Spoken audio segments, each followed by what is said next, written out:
आज रास्ता बना लिया है तो कल मंजिल भी मिल जाएगी। हौसलों से भरी है कोशिश, एक दिन जरूर रंग लाएगी। नमस्कार दोस्तों, मैं वैभव विवेकानंद स्टडी सेंटर के online platform success with VSC से आप सभी का तहे दिल से स्वागत करता हूं। आज है 16 जनवरी 2023। तो आज की क्या है इंपॉर्टेंट करंट अफेयर हम लोग अब विस्तार से पढ़ेंगे। इससे पहले जुड़े हुए सभी लोगों से गुजारिश है कि एक एक बार लाइक बटन पर प्रेस कर दें और अपनी प्रेजेंटी देने के लिए एक एक बार हार्ट दे दें और एक एक बार दोस्तों के साथ शेयर कर दें। शुरू करेंगे आज की पहली इंपॉर्टेंट न्यूज़ के साथ।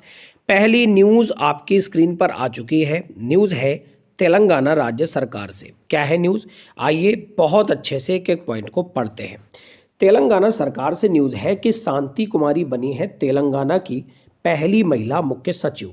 तो वरिष्ठ आईएएस अधिकारी ए शांति कुमारी को तेलंगाना के नए मुख्य सचिव के रूप में नियुक्त किया गया है। उन्होंने आईएएस सोमेश कुमार की जगह ली है, जिनको तेलंगाना सरकार ने कार्यमुक्त कर दिया था। तो उम्मीद करता हूँ न्यूज़ आपको पहली क्लियर हो गई होगी कि शांति कुमारी बनी है तेलंगाना की पहली महिला मुख्य सचिव। शांति कुमारी 1989 बैच के अधिकारी हैं जो आंध्र प्रदेश की रहने वाली हैं।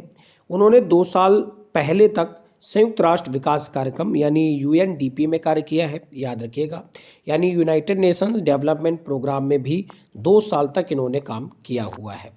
ये मानते हुए कि न्यूज़ आपको क्लियर हो गई होगी, बढ़ेंगे अगली न्यूज़ की तरफ, लेकिन उससे पहले एक बार फिर से एक एक पॉइंट को जान लीजिए कि शांति कुमारी बनी है तेलंगाना की पहली महिला मुख्य सचिव। और किनकी जगह ली है, तो आईएएस सोमेश कुमार की इन्होंने जगह ली है। और इससे पहले बात करें तो 2 साल तक संयुक्त राष्ट्र विकास कार्यक्रम में भी इन्होंने काम किया हुआ है। आंध्र प्रदेश की रहने वाली है। न्यूज़ क्लियर है, बढ़ते हैं कुछ तेलंगाना के बारे में भी जान लेते हैं। तेलंगाना की बात करें तो आपको पता होगा तेलंगाना जो कि आंध्र प्रदेश से अलग होकर के एक नया राज्य बना था। 2 जून 2014 को आंध्र प्रदेश अलग होकर के तेलंगाना में टूट गया और वहाँ का नया राज्य बना था। यह भारत का 11वां सबसे बड़ा राज्य और 12वां सबसे अधिक आबादी वाला राज्य है। तेलंगाना की अर्थव्यवस्था भारत की सबसे बड़ी अर्थव्यवस्था भी है। एक एक पॉइंट मैं बहुत डीप में जाकर समझाता हूँ करंट अफेयर में, अच्छे से एक एक पॉइंट को आप पढ़ते जाना। अगर कुछ और पॉइंट की बात करें तो हैदराबादी व्यंजन और काकतीय वास्तुकला यूनेस्को के रचनात्मक गैस्ट्रोनॉमी शहर और यूनेस्को की विश्व धरोहर स्थल की सूची में आते हैं। स्थापना जैसा कि मैंने आपको अभी अभी बताया कि 2 जून 2014 को करी गई थी। राज्यपाल है तमिलिसाई सौंदरराजन और राजधानी है हैदराबाद। आंध्र प्रदेश की राजधानी वर्तमान में क्या है, क्या आपको पता है? अभी वर्तमान समय में अमरावती हो गई है, ठीक है, याद रखिएगा। अभी तक हैदराबाद थी लेकिन वर्तमान समय में अमरावती हो गई है। 2024 से ऑफिशियल तरीके से अमरावती हो जाएगी, ठीक है। अब यहाँ के सीएम साहब कौन है, तो कमेंट कॉलम में आप आंसर करिए कि तेलंगाना के वर्तमान में सीएम कौन है और इसके अलावा आंध्र प्रदेश के वर्तमान में सीएम कौन है। ये मानते हुए कि पहली न्यूज़ आपको बहुत ही अच्छे से क्लियर हो गई होगी, बढ़ते हैं आज की अगली न्यूज़ की तरफ। अगली न्यूज़ है शिलांग से। शिलांग क्या है, तो शिलांग आपको पता होना चाहिए, मेघालय की राजधानी है शिलांग। क्या है न्यूज़, आइए एक एक न्यूज़ पर प्रकाश डालते हैं। शिलांग को ऑनलाइन गेमिंग के लिए भारत का पहला उत्कृष्टता केंद्र घोषित किया गया है। तो केंद्र सरकार ने शिलांग मेघालय में ऑनलाइन गेमिंग के लिए भारत का पहला उत्कृष्टता केंद्र स्थापित करने की घोषणा करी है। यह अगली पीढ़ी के ऑनलाइन गेमिंग इकोसिस्टम के निर्माण के लिए भारत के पूर्वोत्तर क्षेत्र के स्टार्टअप्स को प्रेरित करेगा, याद रखिएगा। कुछ और पॉइंट की बात करें तो इलेक्ट्रॉनिक्स मंत्रालय शिलांग में राष्ट्रीय इलेक्ट्रॉनिक्स और आईटी संस्थान के तहत एक अत्याधुनिक सुविधा भी स्थापित करेगा। न्यूज़ आपको क्लियर हो गई होगी कि शिलांग को ऑनलाइन गेमिंग के लिए मिलेगा भारत का पहला उत्कृष्टता केंद्र। मेघालय की यहाँ पर बात हुई है तो कुछ मेघालय राज्य की भी बात कर लेते हैं। तो मेघालय की बात करें अगर, तो मेघालय राज्य का गठन 21 जनवरी 1972 को असम राज्य से 2 जिलों यूनाइटेड खासी और जयंतिया हिल्स और गारो हिल्स को अलग करके किया गया था। ब्रिटिश शाही अधिकारियों ने इसे पूर्व का स्कॉटलैंड नाम दिया था। पूर्वोत्तर परिषद का सचिवालय शिलांग में ही स्थित है। और मैं आपको बताता चलूं, मेघालय राज्य में ही गारो, खासी और जयंतिया की पहाड़ियां हैं जो कि बहुत ज़्यादा चर्चा में रहती हैं। जब भी कोई एग्ज़ाम में पहाड़ी पूछी जाती है तो ये जरूर होता है कि एक ना एक पहाड़ी वो मेघालय से ही पूछी जाती है, तो याद रखिएगा। कुछ इंपॉर्टेंट पॉइंट की और बात करें तो राजधानी शिलांग है, मुख्यमंत्री कॉनराड संगमा है, राष्ट्रीय पशु धूमिल तेंदुआ है और राज्यपाल बीडी मिश्रा है। न्यूज़ क्लियर हो गई है ना आपको।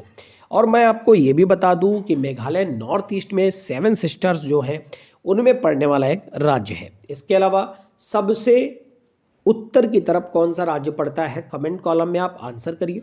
और ये भी बताइए उत्तर पूर्व में भारत का सबसे आखिरी बिंदु कौन सा है। मैं आपको बता दूं अरुणाचल प्रदेश में पड़ता है। जगह का नाम क्या है, अब ये आप बताइए। ठीक है, बढ़ते हैं अगली न्यूज़ की तरफ। अगली न्यूज़ है इम्पोर्टेंट पुस्तक से, और इम्पोर्टेंट पुस्तक इम्पोर्टेंट व्यक्ति से संबंधित है। शुभ्रा गुप्ता ने करी है अपनी नई पुस्तक इरफान खान ए लाइफ इन मूवीज की घोषणा। तो एक प्रसिद्ध फिल्म समीक्षक और लेखिका शुभ्रा गुप्ता ने अपनी नई किताब इरफान खान ए लाइफ इन मूवीज की घोषणा करी है। इस पुस्तक में अभिनेता इरफान खान के जीवन में उपलब्धियों, जो प्रतिष्ठित राष्ट्रीय नाट्य विश्वविद्यालय में उनके प्रवास से शुरू होकर टेलीविजन में उनके लगभग एक दशक लंबे कार्यकाल और फिल्म उद्योग में उनके क्रमिक उत्थान तक है, उसका वर्णन किया गया है। पुस्तक का विमोचन मार्च 2023 में किया जाएगा, यानी पुस्तक लिख दी गई है और इसका विमोचन मार्च 2023 के अंदर किया जाएगा। तो याद रखिएगा, शुभ्रा गुप्ता ने करी है अपनी नई पुस्तक इरफान खान ए लाइफ इन मूवीज की घोषणा। आपको याद होगा इरफान खान आज से कई वर्ष पहले, लगभग 3 से 4 वर्ष हो गए हैं, कैंसर के कारण इनकी डेथ हुई थी। बहुत ही ज़बरदस्त बॉलीवुड के एक्टर हुआ करते थे। पान सिंह तोमर जैसी मूवीज़ इन्होंने करी थी जिसके लिए इनको अवार्ड भी मिला था। इसके अलावा और मूवीज़ की बात करें तो हिंदी मीडियम मूवी आपको याद होगी, उसमें भी यही थे। ठीक है, तो उन्हीं के जीवन पर आधारित पुस्तक है इरफान खान ए लाइफ इन मूवीज़। इसकी घोषणा करी गई है शुभ्रा गुप्ता के द्वारा, इसे लिखा गया है। और याद रखिएगा पुस्तक का विमोचन मार्च 2023 के अंदर किया जाएगा। पुस्तकों की बात आई है तो जब भी कोई पुस्तक की बात आती है तो मैं आपसे ढेर सारी पुस्तक डिस्कस करता हूं। आपको याद होगा पिछले वर्ष यानी 2022 के अंदर में ऑस्ट्रेलिया के पूर्व क्रिकेटर शेन वॉर्न का निधन हुआ था, जिनकी बुक का नाम था नो स्पिन। बहुत ही ज़्यादा चर्चा में रही है 2022 के अंदर, इसीलिए मैं बार बार इसे डिस्कस करता हूँ। ठीक है, इसके अलावा माई सेंचुरी इज़ नॉट इनफ किसकी है, कमेंट कॉलम में आंसर करिए। ये भी क्वेश्चन मैं आपसे हर एक बार पूछता हूँ। माई एक्सपेरिमेंट विद ट्रुथ किसकी पुस्तक है, तो ये महात्मा गांधी की है। जहाँ पर ट्रुथ जैसी बात आती है तो गांधी जी का जिक्र जरूर होता है। डिस्कवरी ऑफ इंडिया किसकी बुक है, तो पंडित जवाहरलाल नेहरू की बुक है। तो आप कमेंट कॉलम में आंसर करिए, गबन और गोदान किसकी पुस्तक है। बहुत ही ज़्यादा इजी हो गया ना, चलिए मैं बता देता हूँ, ये प्रेमचंद्र की पुस्तकें हैं। तो आप ये बताइए पंचतंत्र किसकी पुस्तक है। आता हालांकि आपको ये भी है, लेकिन आप कमेंट कॉलम में आंसर करिए, मैं देखना चाहता हूँ कितने लोग सही आंसर देते हैं। बढ़ते हैं आज की अगली न्यूज़ की तरफ। अगली न्यूज़ है इम्पॉर्टेंट व्यक्ति के निधन से। क्या नाम है इनका, तो द्रविड़ भाषाओं के विशेषज्ञ हैं R.E. असर का निधन हो गया है। द्रविड़ भाषाओं में विशेषता रखने वाले ब्रिटिश भाषाविद और शिक्षक रोनाल्ड E. असर का निधन हो गया है। उन्होंने 1983 में केरल साहित्य अकेडमी त्रिचूर से स्वर्ण पदक जीता और 1991 में उन्हें रॉयल सोसाइटी एडिनबर्ग द्वारा सम्मानित भी किया गया। इसके अलावा कुछ और पॉइंट की बात करें तो केरल के साथ उनका संबंध लंदन विश्वविद्यालय में उनके प्रवास के दौरान शुरू हुआ था और उन्होंने 1970 में कॉलेज डी फ्रांस पेरिस से एक पदक भी प्राप्त किया था। न्यूज़ इंपॉर्टेंट है तो याद रखिएगा। क्या है न्यूज़, द्रविड़ भाषाओं के विशेषज्ञ R.E. असर का निधन हो गया है। मैं आपसे कुछ क्वेश्चंस पूछता हूं। आपको पता है लता मंगेशकर जी का पिछले साल निधन हुआ था, किस एक ईयर में इनको भारत रत्न दिया गया था, मैं आपसे अक्सर डिस्कस भी करता हूं, कमेंट कॉलम में बताइए। इसके अलावा पिछले वर्ष मशहूर कॉमेडियन राजू श्रीवास्तव का भी निधन हुआ था। ऑस्ट्रेलिया के पूर्व क्रिकेटर शेन वॉर्न और एंड्रू शैमन दोनों का निधन हुआ था। ठीक है, इसके अलावा मशहूर सिंगर बप्पी लाहिड़ी का निधन हुआ था, के का निधन हुआ था। तो ये सारे पॉइंट आपको याद रखने पड़ेंगे। बढ़ते हैं अगली न्यूज़ की तरफ। अगली न्यूज़ है ब्राज़ील देश से। क्या है न्यूज़, आइए ध्यान से एक एक पॉइंट को देखते हैं। ब्राज़ील में सोनिया गुजाजारा स्वदेशी लोगों की प्रथम मंत्री के रूप में नियुक्त करी गई हैं। तो ब्राज़ील के राष्ट्रपति लुइस इनाशियो लूला डी सिल्वा ने सोनिया गुजाजारा को स्वदेशी लोगों के नए मंत्रालय के पहली मंत्री के रूप में घोषित किया है। सोनिया गुजाजारा व्यापक रूप से ब्राजील की स्वदेशी जनजातियों के मुख्य समूह के नेता के रूप में जानी जाती हैं और अमेजन गुआजाजारा की सदस्य हैं। उन्हें 2022 में टाइम मैगजीन की दुनिया के 100 सबसे प्रभावशाली लोगों की वार्षिक सूची में भी शामिल किया गया था। न्यूज़ इंपॉर्टेंट है तो चलिए ये बताइए, ब्राज़ील जो है किस एक महाद्वीप में पड़ने वाला देश है? आप कमेंट कॉलम में जरूर आंसर करें। ब्राज़ील की राजधानी ब्राजीलिया है। इसके अलावा बात करें तो यहाँ के राष्ट्रपति कौन है, तो जैसा कि मैंने आपको अभी अभी बताया, लुइस इनासियो लूला डी सिल्वा यहाँ के प्रेसिडेंट हैं। और अब सोनिया गुजाजारा स्वदेशी लोगों की प्रथम मंत्री के रूप में नियुक्त करी गई हैं। अगली न्यूज़ की तरफ बढ़ते हैं। अगली न्यूज़ है बॉर्डर रोड ऑर्गेनाइजेशन से यानी BRO से। BRO में तैनात होने वाली पहली महिला अधिकारी बनी है कैप्टन सुरभि जखमोला। तो भारतीय सेना की 117 इंजीनियर रेजिमेंट की अधिकारी कैप्टन सुरभि जखमोला को किसी विदेशी परियोजना पर तैनात होने वाली सीमा सड़क संगठन यानी बॉर्डर रोड ऑर्गेनाइजेशन की पहली महिला अधिकारी बनाई गई है। उन्हें भूटान में प्रोजेक्ट दंतक के तहत BRO द्वारा तैनात किया गया है। सीमा संपर्क को बेहतर बनाने के लिए 2015 में BRO को पूरी तरह से रक्षा मंत्रालय को सौंप दिया गया था। तो रक्षा मंत्री वर्तमान समय में कौन है? यह है राजनाथ सिंह। तो आप कमेंट कॉलम में ये आंसर करिए कि BRO की स्थापना किस वर्ष में करी गई थी, यानी बॉर्डर रोड ऑर्गेनाइजेशन किस एक वर्ष में स्थापित किया गया था। अब आप ये तो जान ही गए हैं कि पहली महिला अधिकारी तैनात हुई है कैप्टन सुरभि जखमोला। बढ़ते हैं आज की अगली न्यूज़ की तरफ। अगली न्यूज़ है स्टार्टअप फर्म IG ड्रोन्स ने विकसित किया है भारत का पहला 5G सक्षम ड्रोन। तो tech startup firm IG drone ने वर्टिकल टेक ऑफ और लैंडिंग में सक्षम भारत का पहला 5G सक्षम ड्रोन विकसित किया है। इस ड्रोन को स्काई हॉक नाम दिया गया है और इसे रक्षा और चिकित्सा के अलावा अन्य क्षेत्रों में भी इस्तेमाल किया जा सकता है। याद रखिएगा, स्टार्टअप फर्म है IG ड्रोन्स, इसने विकसित किया है भारत का पहला 5G सक्षम ड्रोन। इसके अलावा इसको नाम क्या दिया है? तो स्काई हॉक नाम दिया है। यह 10 किलो के पेलोड के साथ करीब 5 घंटे तक उड़ान भर सकता है, जो AI यानी आर्टिफिशियल इंटेलिजेंस और थर्मल इमेजिंग जैसी क्षमताओं से भी लैस होगा। न्यूज़ क्लियर है ना बच्चों? ठीक है, बढ़ते हैं अगली न्यूज़ की तरफ। अगली न्यूज़ है फसाई से यानी भारतीय खाद्य सुरक्षा और मानक प्राधिकरण, food safety and standard authority of India. फिर से सुन लें, food safety and standard authority of India ने पहली बार जारी किए हैं बासमती चावल के लिए नियामक मानक। याद रखिएगा, इन मानकों के अनुसार ये बताया गया है कि बासमती चावल में बासमती चावल की प्राकृतिक सुगंध विशेषताएं होनी चाहिए और कृत्रिम रंग से मुक्त होना चाहिए। बासमती चावल भारतीय उपमहाद्वीप के हिमालय की तलहटी में उगाए जाने वाले चावल की एक प्रीमियम किस्म है। तो न्यूज़ इंपॉर्टेंट है, याद रखिएगा कि फसाई ने पहली बार जारी किए हैं बासमती चावल के लिए नियामक मानक। न्यूज़ क्लियर है, बढ़ते हैं अगली न्यूज़ की तरफ। अगली न्यूज़ है ग्रीस के पूर्व और अंतिम राजा कॉन्स्टेंटाइन सेकेंड का निधन हो गया है।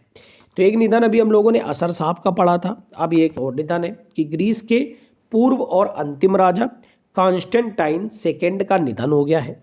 1974 तक ग्रीस पर शासन करने वाले ग्रीस के पूर्व और अंतिम राजा कॉन्स्टेंटाइन का एथेंस ग्रीस में निधन हो गया है। इनका जन्म 2 जून 1940 को एथेंस ग्रीस के पास साइकिको में हुआ था। तो एक लंबी उम्र के बाद इनका निधन हुआ है। 1960 के रोम ओलंपिक में उन्होंने नौकायन में भाग लिया था और ड्रैगन वर्ल्ड में स्वर्ण पदक भी जीता था, इसलिए और ज़्यादा इंपॉर्टेंट है। ठीक है, क्योंकि ओलंपिक में जाकर के गोल्ड मेडल जीत के आने वाला व्यक्ति बहुत इंपॉर्टेंट होता है।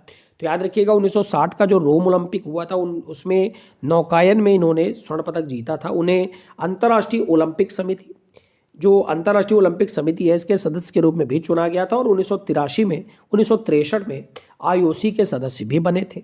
अब बात IOC से आई है यानी इंटरनेशनल ओलंपिक कमेटी। तो कौन है वर्तमान में इसके अध्यक्ष? कमेंट कॉलम में जल्दी से आंसर करिए। इसके अलावा आपको पता होगा फिलहाल में अभी ओलंपिक कुछ समय पहले ही खत्म हुआ था, 2021 का टोक्यो ओलंपिक, जहां पर हमारे भारत के बहुत ही महान खिलाड़ी नीरज चोपड़ा साहब ने स्वर्ण पदक जीता था। भारत को पहली बार भाला फेंक के अंदर स्वर्ण पदक दिलाया था। कितने मीटर का भाला फेंका था पहले तो ये बताइए, और दूसरी चीज ये बताइए भाला फेंक दिवस भारत में किस एक डेट को घोषित किया गया था मनाने के लिए? बढ़ते हैं अगली न्यूज़ की तरफ। अगली न्यूज़ है, अगली न्यूज़ पर जाने से पहले कुछ और ग्रीस के बारे में जान लेते हैं। आखिर ग्रीस देश की बात आई है तो ग्रीस आधिकारिक तौर पर हेलेनिक गणराज्य दक्षिण पूर्व यूरोप का एक देश है। यह यूरोप, एशिया और अफ्रीका के चौराहे पर स्थित है। ग्रीस यूरोपीय समुदायों में शामिल होने वाला 10वां सदस्य था और 2001 से यूरोजोन का हिस्सा है। राष्ट्रपति साहब का नाम थोड़ा सा खतरनाक है, लेकिन आपको याद करना पड़ेगा। नाम है कैटरीना सकेलोपोलो। प्रधानमंत्री का नाम इससे भी खतरनाक है, किरियाकोस मित्सोताकिस। राजधानी एथेंस है और राष्ट्रीय भाषा ग्रीक है। ये मानते हुए कि न्यूज़ आपको क्लियर हो गई होगी, बढ़ते हैं आज की अगली न्यूज़ की तरफ। अगली न्यूज़ है प्रिंस हैरी से। तो प्रिंस हैरी ने जारी किया है स्पेयर शीर्षक से अपना संस्मरण। ब्रिटिश शाही परिवार के सदस्य Prince Harry, Duke of success ने स्पेयर शीर्षक से अपना संस्मरण जारी किया है। पुस्तक अमेरिकी उपन्यासकार J.R. मोहरिंगर की सहायता से लिखी गई है। इस पुस्तक का प्रकाशन पेंगुइन रैंडम हाउस के एक प्रभाग ट्रांसवर्ल्ड पब्लिशर्स लिमिटेड द्वारा किया गया है। उन्होंने ये बताया है कि उनके संस्मरण का उपयोग ब्रिटिश धर्मार्थ संस्थाओं के समर्थन के रूप में किया जाएगा। अब यहाँ पर बात कर लेते हैं कुछ ब्रिटिश राजशाही की। तो ये सरकार का संवैधानिक रूप है जिसके द्वारा सम्राट ब्रिटेन के राष्ट्र प्रमुख के रूप में शासन करता है। वर्तमान सम्राट किंग चार्ल्स थर्ड हैं, जो सितंबर 2022 में ही अपनी मां क्वीन एलिजाबेथ द्वितीय की मृत्यु के बाद सिंहासन पर बैठे थे। ठीक है, और ये मैंने न्यूज़ आपको पढ़ाई भी थी जिस समय सिंहासन पर बैठे थे। ठीक है, वही एक समय था जब हमारे चैनल की शुरुआत हुई थी एक नए तरीके से। सम्राट ब्रिटिश सशस्त्र बलों का प्रमुख भी होता है, ये भी याद रखिएगा। 1926 की बाल्फोर घोषणा राष्ट्रमंडल राष्ट्रों के भीतर अलग स्वशाही देशों को मान्यता देती है। न्यूज़ क्लियर हो गई होगी, बढ़ते हैं आज की आखिरी इंपॉर्टेंट न्यूज़ की तरफ।